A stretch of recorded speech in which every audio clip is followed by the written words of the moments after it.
How's it going everyone, Roslyn here. Today I'm going to be going over the best Persona skills in Persona 5 Tactica. With only 2 skill slots, and only one of those that can actually be modified on a given Persona, knowing which skills are the best to use can be a huge boost. The way I'll be structuring this video is by showing the first Persona from which you can acquire these skills I'll mention. Many skills can only be acquired from one Persona, but an equal amount can come from multiple, so I've opted to show the earliest Persona from which you can get them.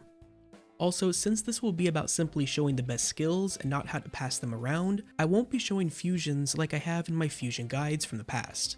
I will, however, provide a resource in the video description for if you're having trouble figuring out how to fuse a specific Persona from today's video. Finally, even though this is a video about the best skills, there are a few trap skills. That is, skills that look really good on paper, but in practice aren't actually worth using in most cases. I will briefly be going over those as well at the end of the video. Alright, with that out of the way, let's get into it. To start things off, let's cover a couple of honorary mentions. I'm putting them here as honorary mentions because in a vacuum, and in very specific situations, they are fantastic skills. But due to the existence of Yusuke, they lose almost all of their value. And those skills are Speedmaster and Auto Masuku.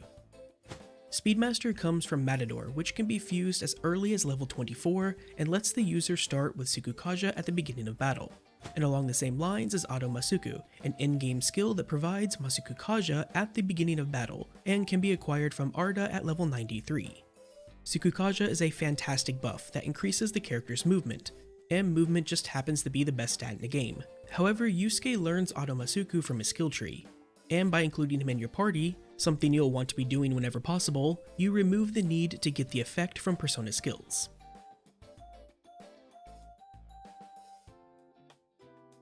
To start things off, we have a skill that you will want to keep with you until almost the end of the game, Hawkeye. I talked about this in my tips video, but Hawkeye is one of the best skills in the entire game. It's actually the third best skill, and you can get it as early as level 21 from Phoenix.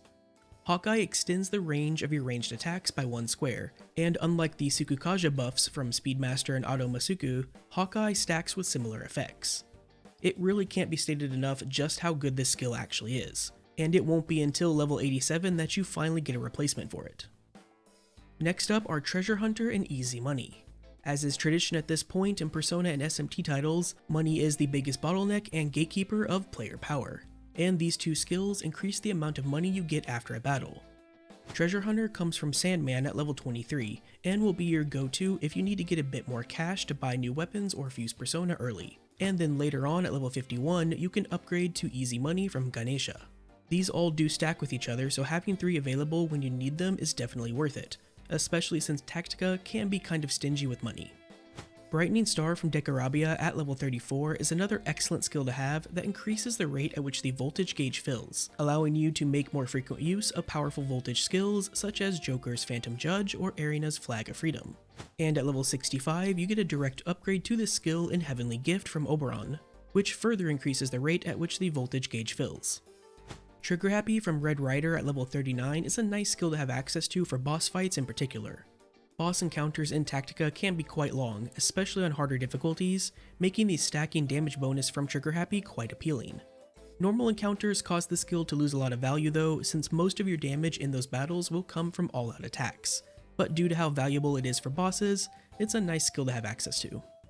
Bullet Break from Trumpeter is one of those skills that takes a bit of foresight to really leverage, and can be somewhat map dependent for its overall usefulness, but when it's good, it's very good. If you use Arena often, you'll no doubt be familiar with how Bullet Break works, but essentially it allows you to automatically down the next enemy the character attacks with their gun, so long as they didn't perform an action on the previous turn. This skill is the most beneficial on maps where you need to spend a turn getting into position, but it can also have some use cases outside of that as well. Once you hit level 87, you can finally fuse Vo Mana, or however it's pronounced, and gain access to the second best skill in the game and the upgrade to Hawkeye, Eagle Eyes. This skill does the exact same thing as Hawkeye, except instead of increasing ranged attack by 1 square, it increases range attack by 2 squares. Needless to say, it is a fantastic skill, and should you choose to use them together, it does stack with Hawkeye. Finally, we come to the best skill in the game and the last skill for this section, Godlike Speed from Yoshitsune at level 88. The only thing better than increasing your character's range in Tactica is increasing their movement, and godlike speed increases a character's movement by 1 square. And of course, this does stack with the godlike speed skill found in each character's skill tree. Once you get access to this skill, outside of your pivot character, you'll pretty much want everyone to have it.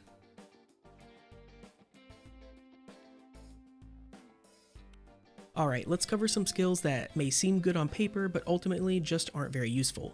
The first are the Invigorate line of skills. You can first get Invigorate 1 from Nigi Mitama at level 22, and then later Invigorate 2 from Bugs, and finally Invigorate 3 from Satan. There are 2 main issues with why these skills are kind of useless. The first is that magic is almost always used to remove an enemy from cover and not for actual damage output, meaning you're not using it very often. And the second is that the skills in your skill tree that provide SP restoration for standing in cover is more than sufficient, almost entirely eliminating the need for Invigorate even in situations where you are using a lot of magic. Next are basically all the melee skills. I'm grouping these all into one section, but for some examples, you have Daredevil from Oni, which increases knockback range with melee attacks, and then you have Mighty Cleave from Flauros, which makes melee attacks cleave enemies adjacent to your target. Knockback range on a persona skill is basically just a waste. More often than not, increased knockback range can actually inhibit your ability to more easily set up all-out attacks. And while there is one particular enemy in the game that can't be knocked down, halves knockback range, and dies instantly when knocked off of a ledge, outside of your first encounter with that enemy, they are always placed close enough to a ledge such that your base knockback distance from melee attacks can knock them off. As for Mighty Cleave, I honestly can't remember a single instance in which this would have been useful. Finally, we have Immunity from Vasuki.